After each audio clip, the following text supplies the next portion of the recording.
এই জনি, দেখো তোমার জন্য আমি বাজার থেকে কত বড় একটা তরমুজ কিনে নিয়ে আসছি। এটা অনেক মিষ্টি এবং খেতে অনেক মজা হবে, তুমি খেয়ে অনেক মজা পাবে। ওকে ঠিক আছে আব্বু, তুমি তরমুজটা রেখে দাও, ওটা আমরা রাত্রেই খাবো। এখন আমি কিছু পুষ্টিকর নাস্তা বানাবো, সেই নাস্তাগুলো দিয়েই আমরা সকালের নাস্তা করব, ঠিক আছে আব্বু?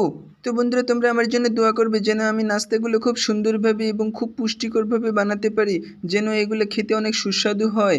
তো আমি প্রথমে কড়াইয়ের মধ্যে কিছু আটা কলা দিয়ে দিলাম, তারপর এই ডিমটা আমি ভেঙে দিয়ে দিলাম, তারপর আমি চামচ দিয়ে ডিমটাকে সুন্দর করে আস্তে আস্তে এই রুটির উপরে বিলিয়ে দেব, যাতে ডিমটা সম্পূর্ণরূপে রুটির সঙ্গে মিশে যায়।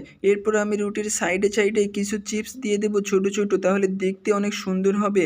এরপর আমি কিছু মশলা এবং সস আমি রুটির উপরে দিয়ে দেবো, তাহলে খেতে অনেক টেস্টি এবং সুন্দর দেখতে হবে। তো বন্ধুরা দেখো, আমার রুটিটা বানানো শেষ হয়ে গেছে, দেখো এটা কত সুন্দর হয়েছে দেখতে। তো বন্ধুরা, তুমি যদি তোমার বাবা মাকে ভালোবেসে থাকো তাহলে ভিডিওটিকে অবশ্যই একটা লাইক করে দাও এবং সাবস্ক্রাইব করে দাও। ধন্যবাদ সবাই।